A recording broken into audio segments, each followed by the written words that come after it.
This is Motorola Edge 30 Ultra, and today we will show how you can switch the SIM card preferences on this device.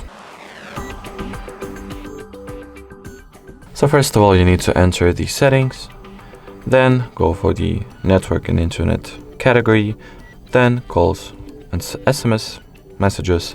In here, enter the dedicated SIM preferences section, and at the preferred SIM for zone, you'll be able to change the SMS, or should I say the SIM card preference for the mobile data, switch it between SIM 1 and SIM 2,